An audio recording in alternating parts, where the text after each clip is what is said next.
लाल जी को।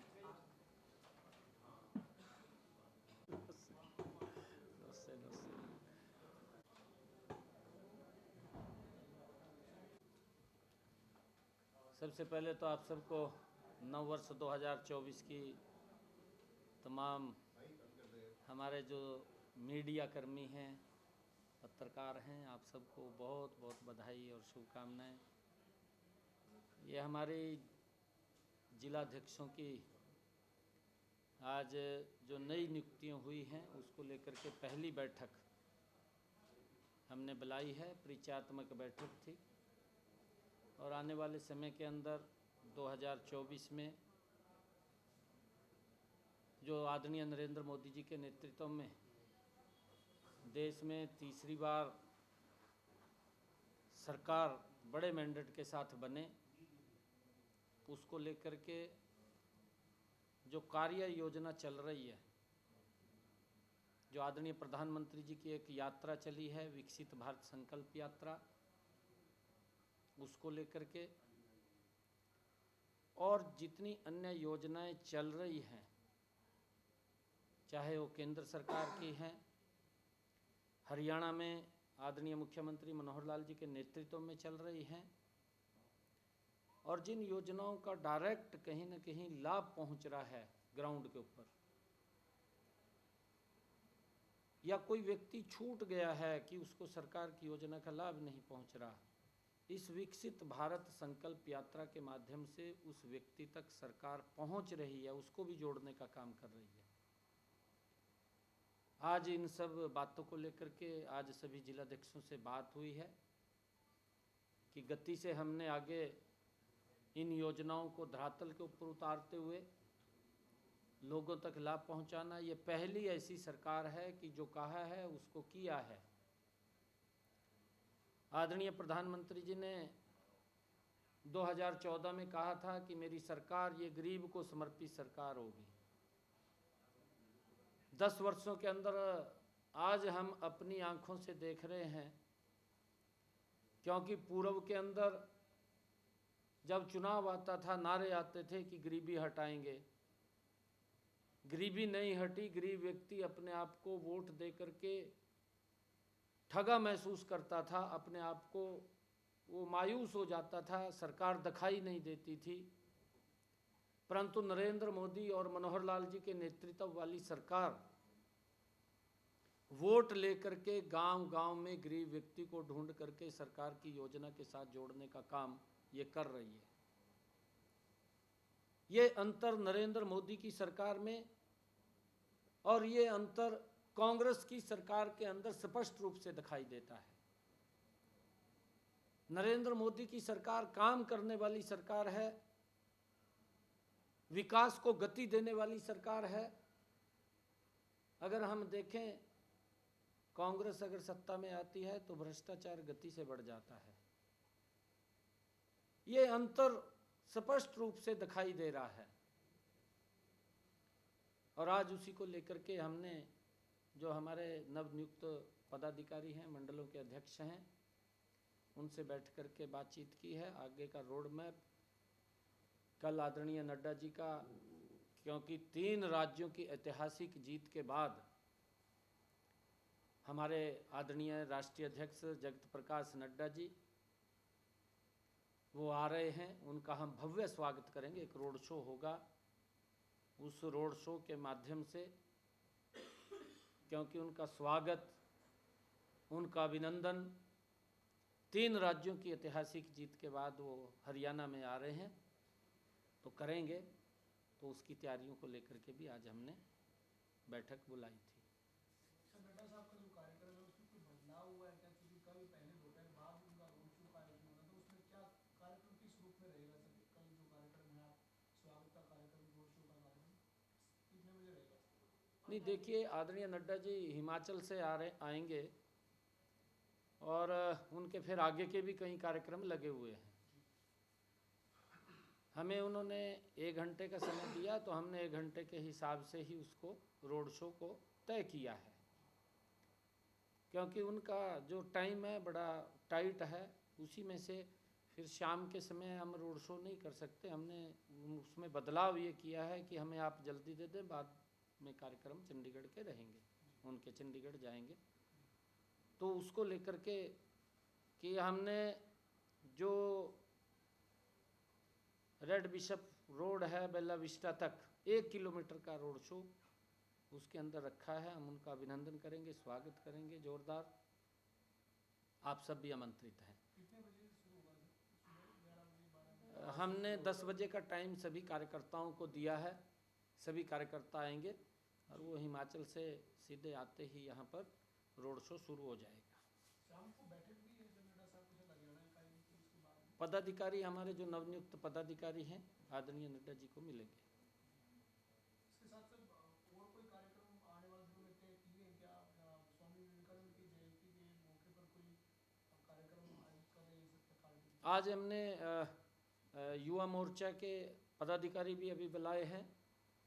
स्वामी विवेकानंद की जयंती 12 फरवरी को है, 12 जनवरी को है और 12 जनवरी को एक भव्य युवाओं का कार्यक्रम, बड़ा कार्यक्रम, युवा कार्यक्रम, क्योंकि स्वामी विवेकानंद जी युवाओं की प्रेरणा है, उनका प्रेरणा स्रोत है।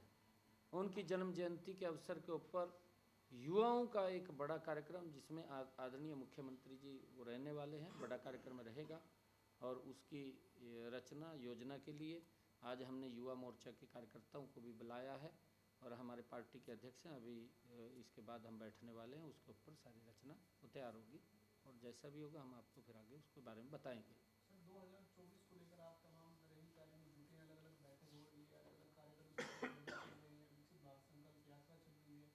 क्या आने वाले दिनों में देश के प्रधानमंत्री नरेंद्र मोदी हरियाणा में कोई किसी बड़ी रैली को संबोधित कर सकते हैं? कोई तैयारी है पार्टी की ऐसी रैली की? हाँ बिल्कुल, उनका समय आ सकता है, बड़े नेताओं का समय आएगा। आदरणीय नरेंद्र मोदी जी का हरियाणा के अंदर समय आएगा, आदरणीय अमित शाह जी का आएगा, आदरणीय राजनाथ जी का आएगा, आदरणीय नड्डा जी आ जा रहे हैं, नड्डा जी का और भी कार्यक्रम लगेंगे, क्योंकि कार्यक्रमों की एक श्रृंखला रहने वाली है।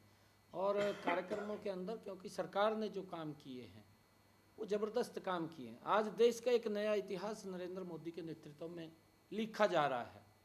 आज हरियाणा के अंदर जो व्यवस्था परिवर्तन का काम अगर किसी मुख्यमंत्री ने किया है, ये पहली बार है कि मनोहर लाल जी ने हरियाणा के अंदर व्यवस्था परिवर्तन का कार्य किया है। अगर हम मनोहर लाल जी के कामों को देखें कि जिसका लाभ दूर से दूर बैठे हुए व्यक्ति को मिल रहा है, और मनोहर लाल जी इस प्रकार का ईमानदार नेतृत्व हरियाणा के अंदर बैठा है कि हमारे हरियाणा के अंदर एक कहावत है, वो कहावत है कि 100 रुपया लिया 125 रुपये दिया।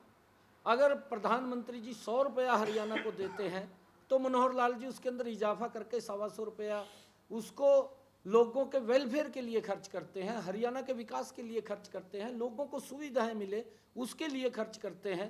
परंतु पूर्व की सरकारों के अंदर अगर हम देखते थे, कांग्रेस के समय के अंदर कांग्रेस का प्रधानमंत्री दिल्ली में बैठ करके बोलता था कि मैं तो 1 रुपया भेजता हूँ, पर नीचे तो 15 पैसे लगता है।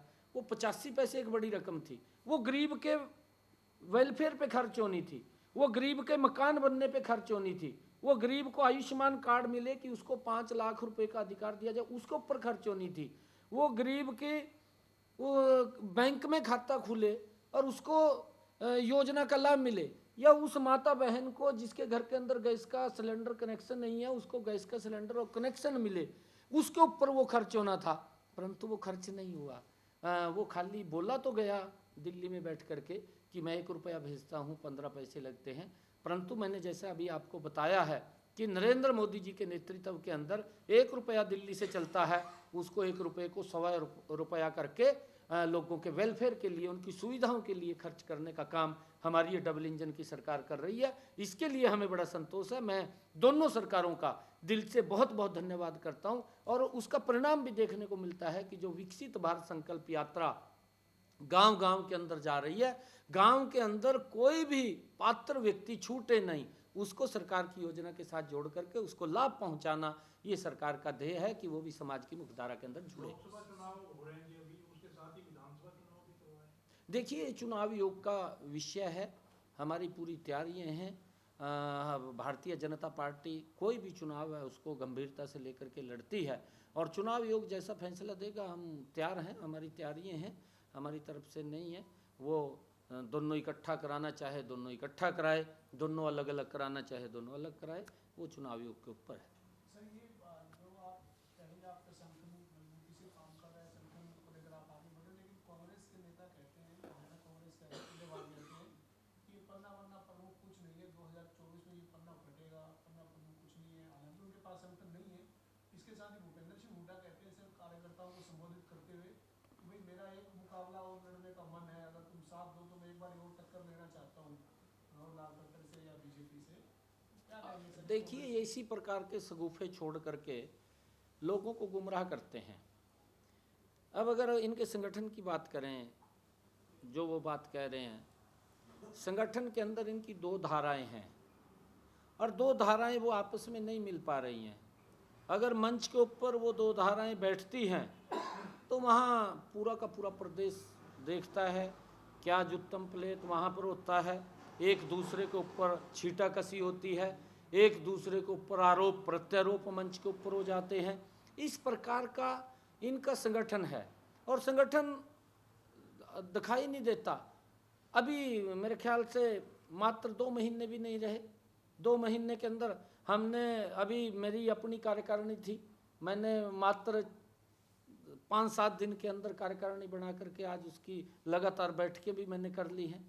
हमारे पास पन्ना से लेकर के प्रदेश तक मजबूत कार्यकर्ता एक चयन है, कांग्रेस के पास नहीं है। कांग्रेस की हालात ये हो गया, मैं कहना चाहूँगा, वो असरानी एक 16 फिल्म का डायलॉग है कि आधे इधर आओ आधे उधर आओ, बाकी के मेरे पीछे आओ। पीछे तो कुछ भी नहीं है कांग्रेस के पास। ये हालात कांग्रेस की है और कांग्रेस इस प्रकार के शगुफे छोड़ करके, अभी पहले भूपेंद्र सिंह हुड्डा ने बड़े बड़े होर्डिंग हरियाणा प्रदेश के अंदर लगाए कि हम गारंटी देते हैं, आप वोट दीजिए हम ये करेंगे, आप हमें वोट दीजिए हम गारंटी देते हैं हम ये करेंगे। आपने देखा भी होगा बोर्ड लगे हैं। अब दूसरा कहने लगा कि एक भावनात्मक रूप से लोगों को ये बरगलाने का काम कर रहा है कि मेरा लास्ट समय है कि आप मुझे वोट दें। ये भावनात्मक रूप से लोगों को गुमराह करते हैं, परंतु हरियाणा प्रदेश की जनता जानती है गारंटी तो इस देश के अंदर सिर्फ एक ही गारंटी है, वो गारंटी नरेंद्र मोदी की है, जो गरीब व्यक्ति को 5 लाख रुपए का इलाज के लिए अधिकार दे रहा है। गारंटी मनोहर लाल जी की है, जो उस योजना को विस्तार रूप दे करके चिरायु जोड़ करके 5 लाख रुपए का अधिकार दे रहा है। ये गारंटी इनकी नहीं है, गारंटी कांग्रेस की गारंटी है कि अगर एक गैस का सिलेंडर भी चाहिए तो वो भी 3 दिन के अंदर मिलता है। इसको पूरा देश जानता है, ये गारंटी कांग्रेस की है। परंतु नरेंद्र मोदी की गारंटी है कि उस माता बहन के घर के अंदर, जिसके घर में आज तक गैस का कनेक्शन सिलेंडर नहीं था, उसके घर के अंदर गैस का सिलेंडर और कनेक्शन पहुंचाना, ये गारंटी नरेंद्र मोदी की है। और मनोहर लाल जी की गारंटी है कि अगर जनसभा के अंदर मनोहर लाल जी जाते हैं, हाथ खड़ा करवा करके ये पूछते थे कि किसी माता बहन के घर के अंदर, भाई के घर में अगर गैस का कनेक्शन सिलेंडर नहीं है, वो जनसभा में बोलते थे हाथ खड़ा करो। आपके पास शायद वीडियो पड़े होंगे पिछले, हाथ खड़ा करवाते थे और हाथ खड़ा करवा करके बात बोलते थे कि 24 घंटे में मेरी सरकार का अधिकारी उसके घर के अंदर गैस का सिलेंडर और कनेक्शन पहुंचाने की व्यवस्था करेगा। ये गारंटी अगर किसी की है, ये मनोहर लाल जी की गारंटी है। मनोहर लाल जी की गारंटी है क्योंकि भूपेंद्र हुड्डा लंबे समय तक हरियाणा प्रदेश का मुख्यमंत्री रहा और लगातार इस बात को बोलता रहा कि मैं 24 घंटे बिजली दूंगा, परंतु बिजली नहीं दे पाया। ये मनोहर लाल जी की गारंटी है कि योजना बनी मेरा गांव जगमग गांव, और 24 घंटे बिजली देने का काम मनोहर लाल जी की सरकार ने किया। ये मनोहर लाल जी की गारंटी है।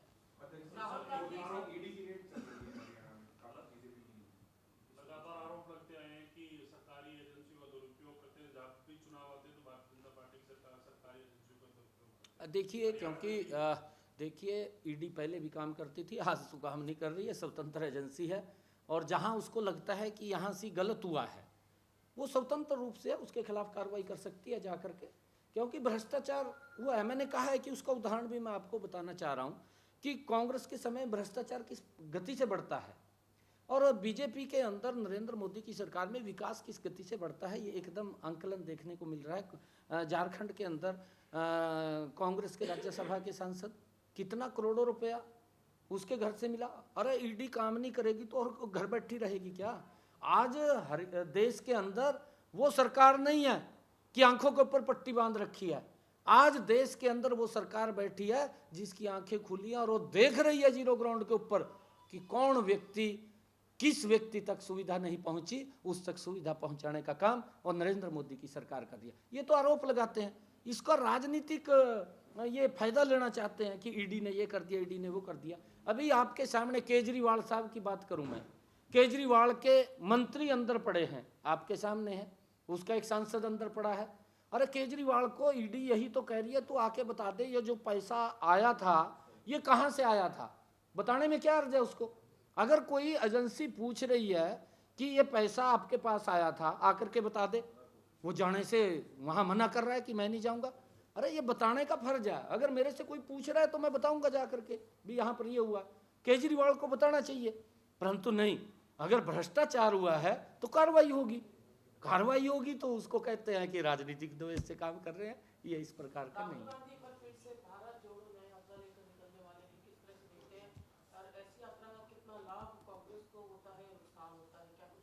अच्छा है राहुल गांधी इस प्रकार की यात्राएं निकाले, क्योंकि जब पहले उन्होंने यात्रा निकाली थी, राजस्थान चला गया, मध्य प्रदेश चला गया, छत्तीसगढ़ चला गया, अच्छा है, बढ़िया है यात्रा।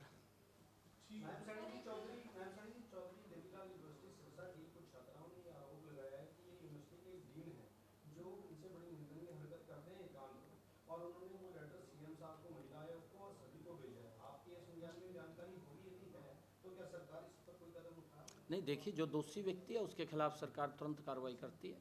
और मनोहर लाल अभी, क्योंकि देखिए मेरी अभी पूरा क्या हुआ क्या नहीं अभी पूरा जानकारी में नहीं है, परंतु उन्होंने जिसने भी वो लेटर दिया है, जो पीड़ित है, उसकी बात को सुन करके जो भी दोषी व्यक्ति है उसके खिलाफ सख्त कार्रवाई होगी, उसको बख्शने का सवाल ही नहीं है। तो ये पार्टी के संज्ञान में आ चुका है मामला? मैंने कहा है कि उसके ऊपर कार्रवाई त्वरित चल रही है और ध्यान में है, परंतु जो भी दोषी व्यक्ति है उसके खिलाफ सारी उसकी जांच करके, जहां भी उन्होंने एप्लीकेशन दी है, अगर इस प्रकार का कोई विषय है, जांच चल रही है, जांच के बाद अगर वो दोषी है उसके खिलाफ सख्त कार्रवाई होगी, उसको नहीं छोड़ा जाएगा।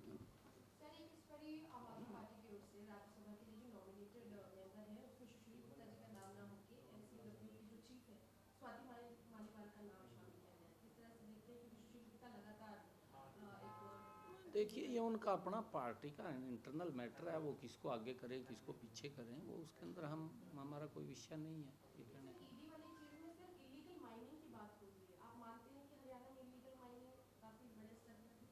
नहीं देखिए, कहीं पर भी जितनी कार्रवाई मनोहर लाल जी की सरकार ने इसके अंदर की है, जो इलीगल माफिया थे उनके ऊपर, आप इतिहास भी उठा करके देखिए, पिछला 10 वर्षों का कांग्रेस का और मनोहर लाल जी के समय के अंदर, किसी को भी अगर किसी ने इलीगल इसके अंदर कोई है, उसके खिलाफ जो भी एप्लीकेशन आई है, जो भी शिकायत आई है, उसके खिलाफ कार्रवाई हुई है और ज़बरदस्त कार्रवाई कर रहे हैं।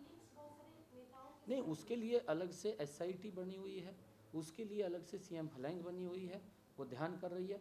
फिर भी अगर कोई इस प्रकार का तंत्र कहीं होता है उसके खिलाफ तुरंत कार्रवाई होती है, किसी को बख्शा नहीं जा रहा है, उसके खिलाफ कार्रवाई हो रही है। ठीक है, बहुत बहुत धन्यवाद आपका, थैंक यू। Thank you.